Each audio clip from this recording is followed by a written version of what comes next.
This week on Things You Should Know, we're talking about now Vice President Kamala D. Harris. Stick around.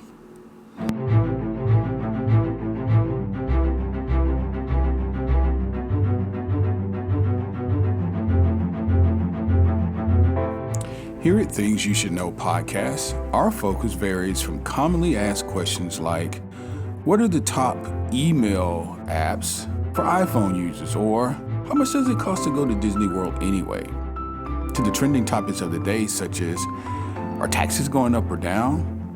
And who's Elon Musk? We shed light on things you probably have always wondered about, but you never got around to investigating them yourself. This podcast brings you the answers to your most commonly asked questions and makes you smarter just by listening.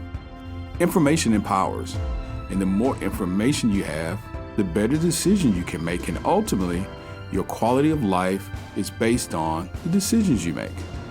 So, thanks for joining the discussion, and make sure that you subscribe today and not miss out on any future episodes of Things You Should Know.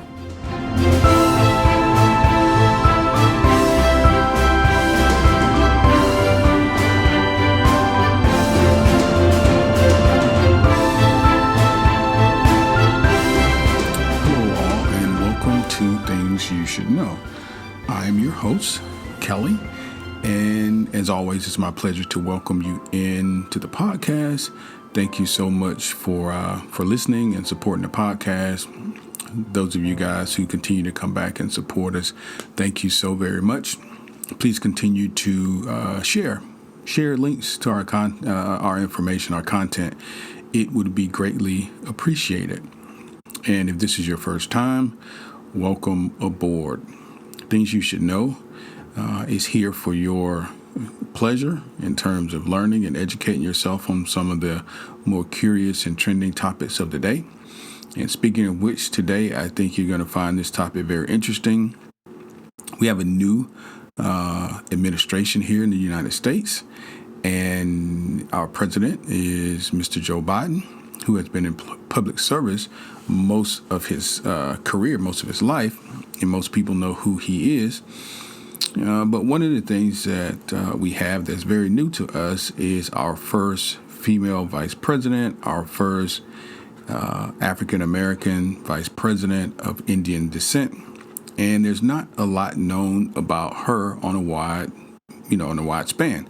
So today, what I thought I'd do is take us into a little bit of a deep dive on who Kamala Harris is and learn about her trajectory to the White House.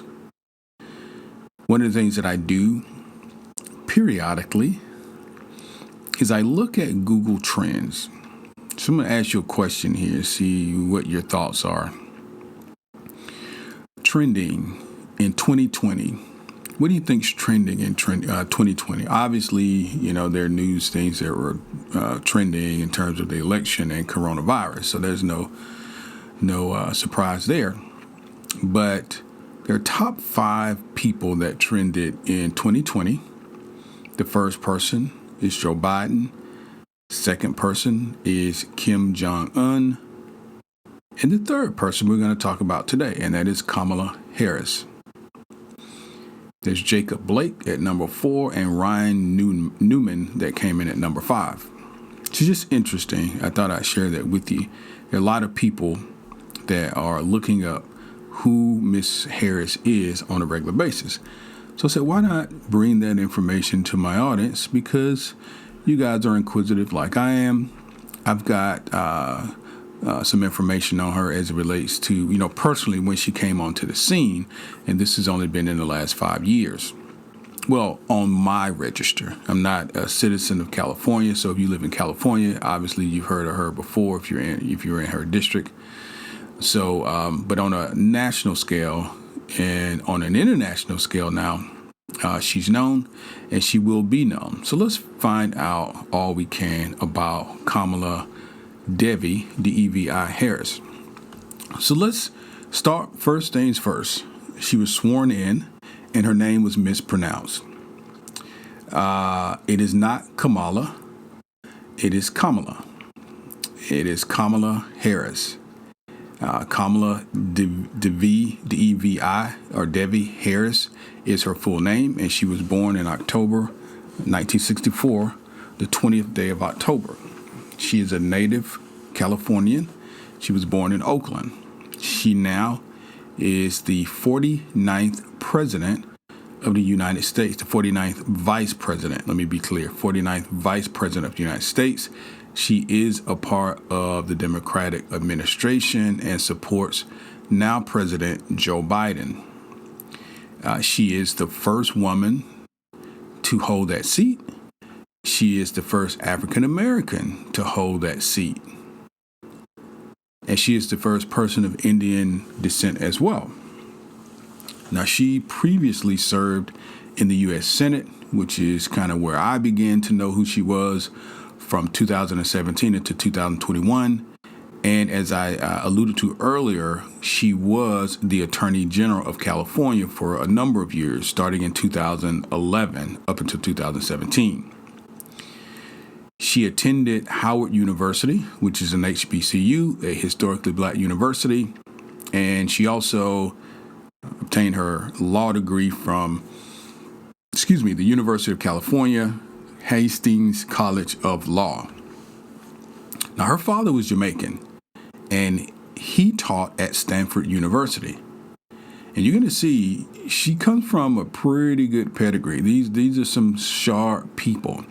Father was Jamaican. He taught at Stanford University. Her mother is a daughter of an Indian diplomat. Her grandfather was a big deal in India. We're going to go into that a little bit later.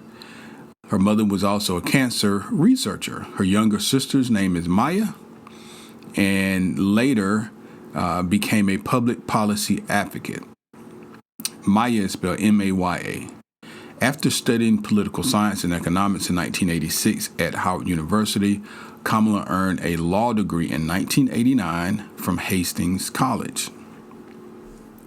Now, Vice President Harris and her sister Maya Harris were primarily raised and inspired by their mother.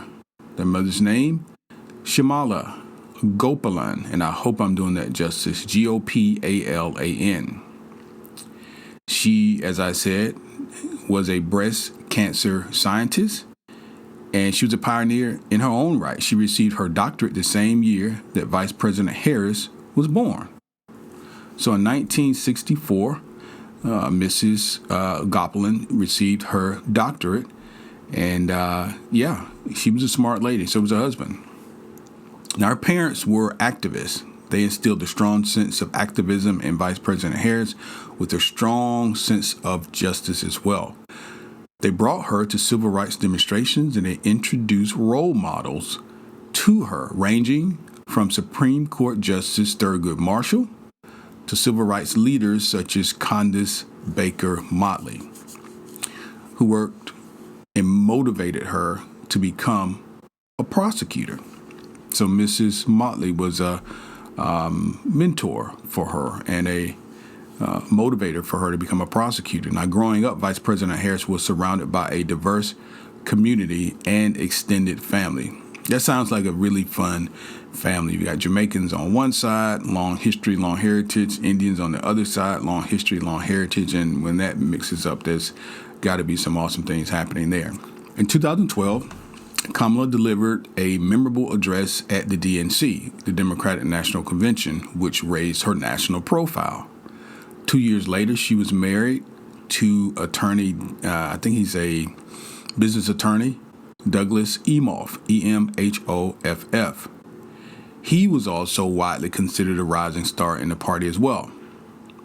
In terms of her career, she subsequently worked as a deputy district attorney from 1990 to 1998 in Oakland.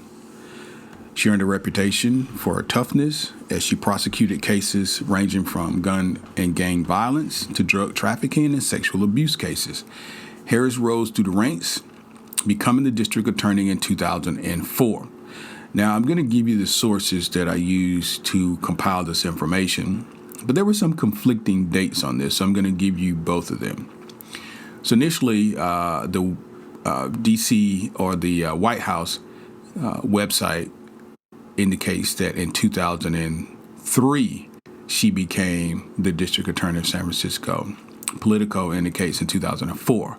So we know somewhere there's an error, but in that time frame, she became the district attorney. She was elected district attorney in San Francisco. In that role, Vice President Harris created a groundbreaking program to provide first-time drug offenders with the opportunity to earn a high school degree and to find employment. The program was designed and designated as a national model of innovation for law enforcement by the United States Department of Justice. Now, in 2010, she narrowly was elected the Attorney General of California. She won that election very narrowly. I think the percentage was 0.8%. She won this by a very low margin, less than 1%, becoming the first female and the first African American again to hold that post. After taking office the following year, she demonstrated political independence, rejecting, for example, pressure from the administration of then President Barack Obama for her to settle a nationwide lawsuit against mortgage lenders for unfair practices. Instead, she pressed California's case and in 2012 won a judgment 5 times higher than that originally offered. Her refusal to defend Proposition 8 in 2008, which banned the same-sex marriages in the state, helped lead to it being overturned in 2013. Harris's book, Smart on Crime, written in 2009, co-written with Joanne O.C. Hamilton, was considered a model for dealing with the problems of criminal recidivism. Now, according to the White House, in 2010, Vice President Harris was elected California's Attorney General, and she oversaw the largest state's Justice Department in the entire United States. Of course, California's the largest state. She established the state's first Bureau of Children's Justice, and she instituted several first-of-their-kind reform programs that ensured greater transparency and also accountability in the criminal justice system. As Attorney General, Vice President Harris won a $20 billion settlement for Californians whose homes had been foreclosed on. This is what I was speaking about earlier. As well as a $1.1 billion settlement for students and veterans who were taken advantage of by a for-profit education company. She defended the Affordable Care Act in court, and she enforced environmental law and was a national leader in the movement for marriage equality or same-sex marriage. Now, Kamala was recruited to run for the U.S. Senate seat that was previously held by Barbara Boxer. She was retiring. In early 2015, Harris declared her candidacy, and on the campaign trail, she called for immigration and criminal justice reform. She also called for increasing the minimum wage, which, of course, if you live in the States, you know that is one of the main things that President Biden is concentrating on right now. And protection of women's reproductive rights. She easily won the 2016 election. When she took office in January of 2017, Harris became the first Indian American in the Senate and only the second black woman. She began serving on both the Select Committee on Intelligence and the Judiciary Committee, among other assignments.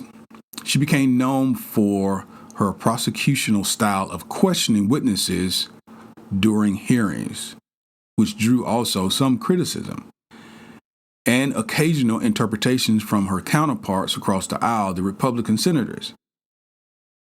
In her first speech, she spoke out on behalf of immigrants and refugees who were then under attack. As a member of the Senate, the Homeland Security and Governmental Affairs Committee, she fought for better protections for the Dreamers and called for better oversight of substandard conditions at immigrant detention facilities. And of course, I think this became national news during the Trump administration, but the poor handling of immigrants who, particularly Mexicans, who were trying to enter the country, became just a travesty in terms of the separation from kids from their parents and housing and food and accommodation. It just became such a terrible, terrible blight on the United States.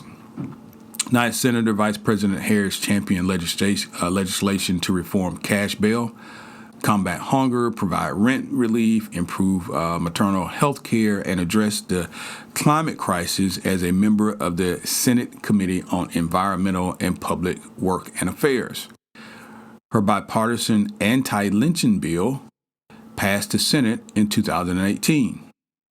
Her legislation to preserve historically black colleges and universities was signed into law, as was her effort to infuse much-needed capital into low-income communities during the COVID-19 pandemic.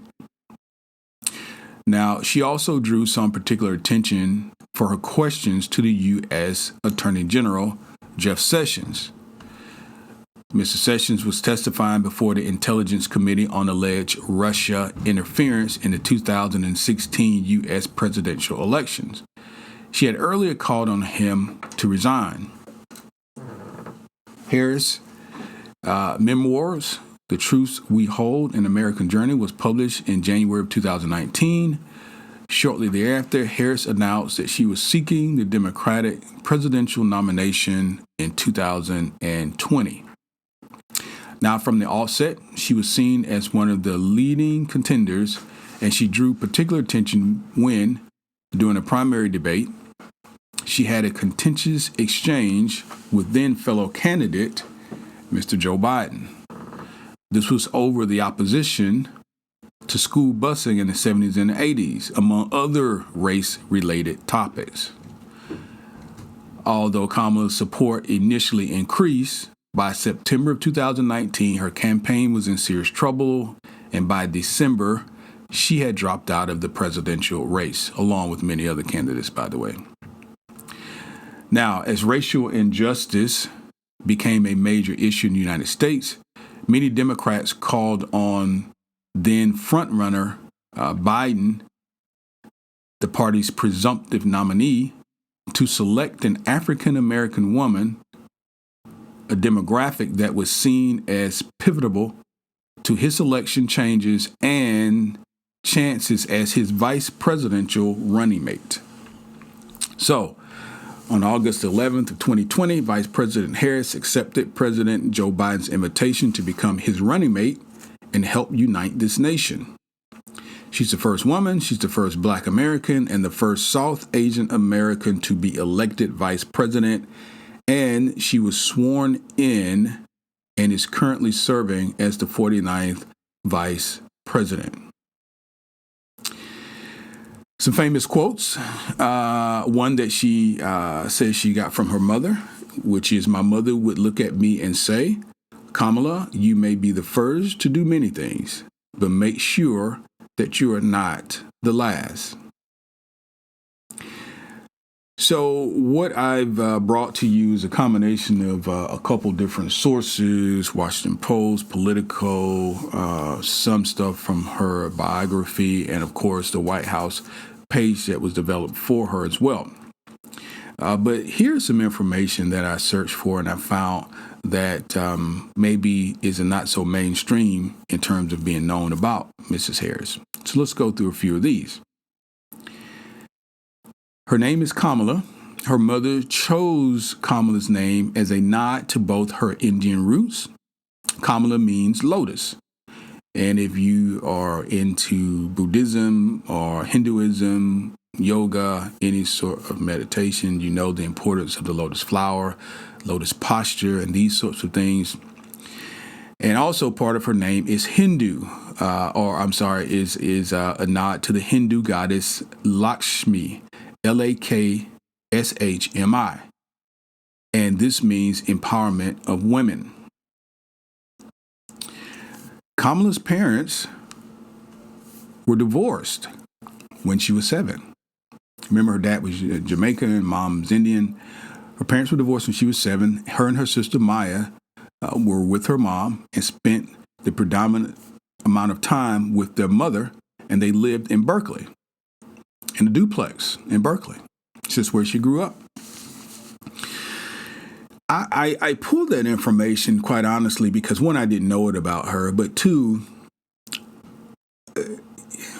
I don't think your parents have to be divorced for you to be a well-rounded person. Don't get me wrong. But I think when you see people, here's what we normally do. And I say we being people. I think I can be relatively safe in using that generalization, particularly as an American. We a lot of times determines people's success, and we think that, they maybe have always had certain levels of success and things like that. And most of the time when you talk to a person who you consider successful or some sort of famous person, they'll tell you, yes, I have overnight success. But the joke is my overnight success only took 10 years or 8 years or 7 years or whatever. Nothing's an overnight success.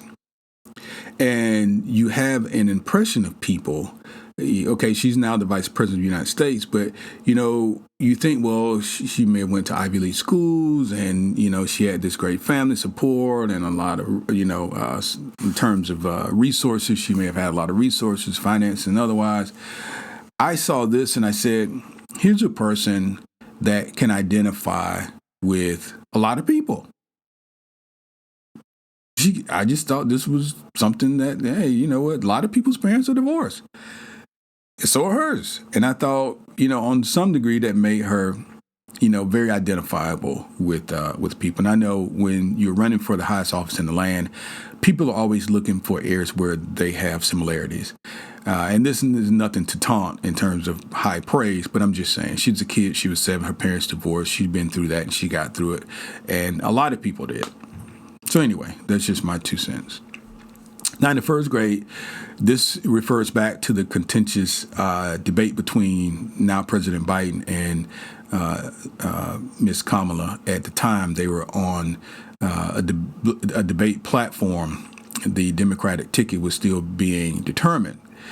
In first grade, though, Mrs. Harris was bused to Thousand Oaks Elementary School, which was in its second year of integration. Now, think about that. She was bused. She was born in 1964, and she was bused to a school that was in its second year of integration. Kamala's not that old. And I think this puts in perspective, like, really where we are. Sometimes people, they're born, I don't know if you're Gen X or, whatever, and you think, oh, that was a long time ago. All that stuff is history. Well, it's not really that long ago. I think Martin King would have been, I don't know, I think he would have been like 78 or 79 or something. It's not really that long ago. So a lot of this stuff we're still dealing with is not ancient history. And even if it was, a lot of the sentiment and a lot of the mentality still exists. So for her, for the next 3 years, she played Miss Mary Mack and Cat's Cradle with her friends on the bus that traveled and took her from her predominantly black, lower middle class neighborhood to her school, which was located in a prosperous white district. So again, something else that she has come through. As a child, Kamala went to both a Black Baptist church and also a Hindu temple. This embracing both her South Asian and Black identities. Her mother understood very well that she was raising 2 black daughters. This is what Harris wrote in her autobiography. And she was determined to make sure we would grow up and become confident and proud black women. In connection with that, Kamala visited India as a child, and she was heavily influenced by her grandfather. This is what I was talking to you about earlier. He was a high-ranking government official, and he fought for Indian independence. And her grandmother was an activist who traveled the countryside teaching impoverished women about birth control. Harris attended middle school and high school in Montreal, Canada, after her mom got a teaching job at McGill University and a position as a cancer research scientist at a Jewish General Hospital. Also, while she was in Montreal, Harris and her younger sister Maya led a successful demonstration in front of her apartment building, protesting a policy that banned children from playing on the lawn. So you can see how she's shaping up into becoming the person that she is. A lot of times, hindsight is 20/20. After high school, Harris attended Howard University. This is a prestigious historically black college in Washington, D.C. She majored in political science and economics, and she joined the Alpha Kappa Alpha sorority. Alpha Kappa Alpha sorority is the first historically black, the first black female sorority, period. And I know that because my wife is a part of the organization, so is my daughter, and many friends and family members. And they are very, very distinctly proud of this honor that Vice President Harris has bestowed upon them in becoming the first woman of color and the first female Vice President of the United States. 1994, Harris began dating then Willie Brown. This is particularly interesting to me. I didn't know this. There's a lot of this stuff I didn't know, but this one I wouldn't have even guessed. She began dating Willie Brown, and a lot of you guys who are Californians realize who Mr. Brown is. He was on the scene for a number of years. He was a powerhouse in California politics, who was the Speaker of the House Assembly and was 30 years older than Kamala.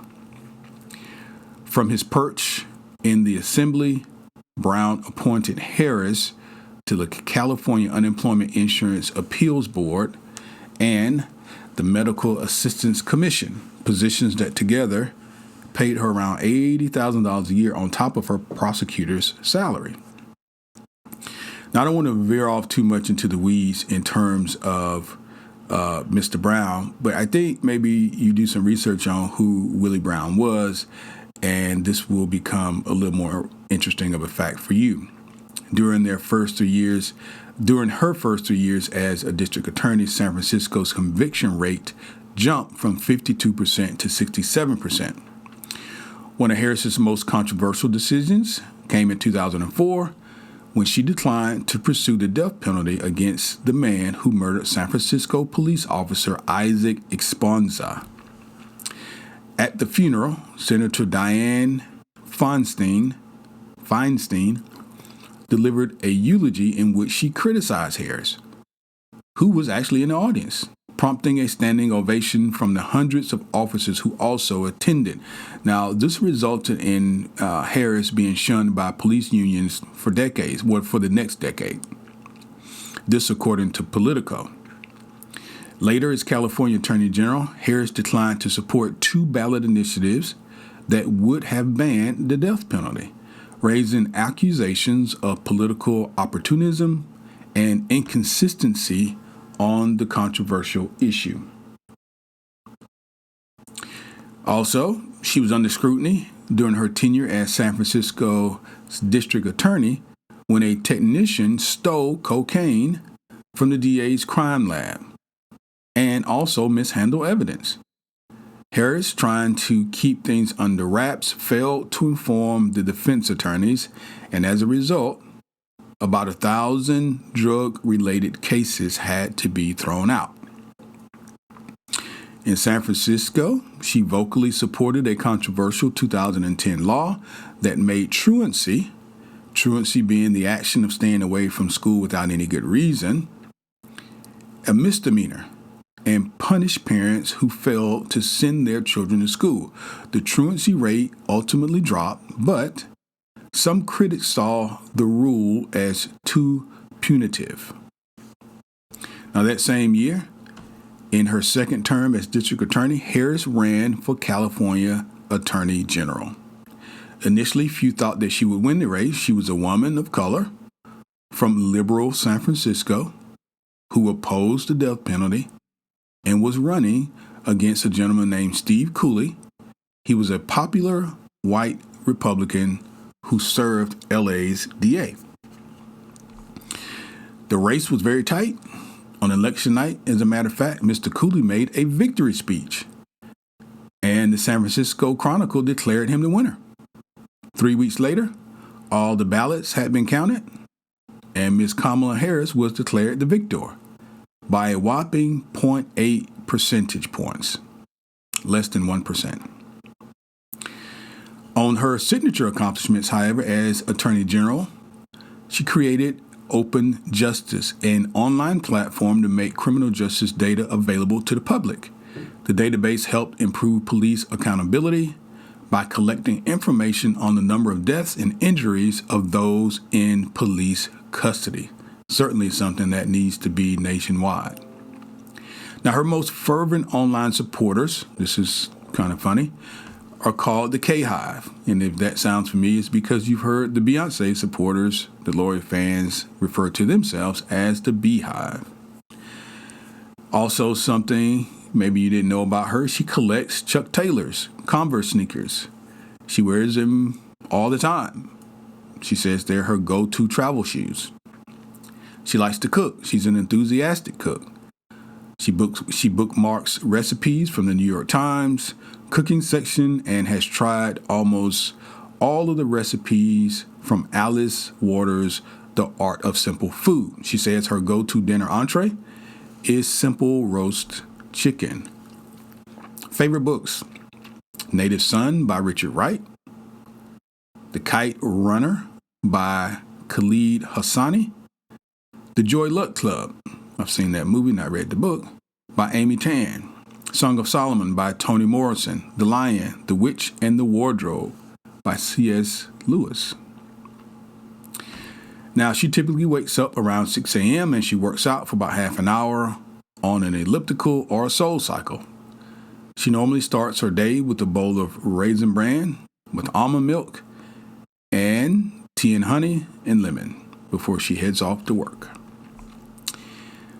One of the few times where she was talked about from a public platform by her father was a time where he was actually reprimanding her. He was reprimanding her for suggesting and pointing to her Jamaican heritage when asked about her support for the legalization of marijuana. He criticized her for connecting Jamaicans to the fraudulent stereotypes of a pot-smoking joy seeker. His words. He said, and his immediate family wished to categorically disassociate ourselves from this travesty. Her motto, referring back to the quote I gave you earlier from her mom, Kamala, you may be the first, but make sure you're not the last. Now, the sources here: Los Angeles Times, San Francisco Chronicle, Politico, New Yorker, The Atlantic, NPR, USA Today, Washington Post, San Francisco Gate, Mercury News, The Cut, The Truths We Hold by Kamala Harris, The Guardian, and The Intercept. So I hope this sheds a little bit more light on one of the top 5, specifically number 3, trending people of 2020. Now the United States 49th Vice President, first female to hold that office, first African American to hold that office, first woman and first person of South Asian descent to hold that office. I appreciate you joining me today at Things You Should Know, and I hope you've learned something, because I certainly did. If you've not done so already, please make sure you subscribe and continue to follow Things You Should Know. Have a great day.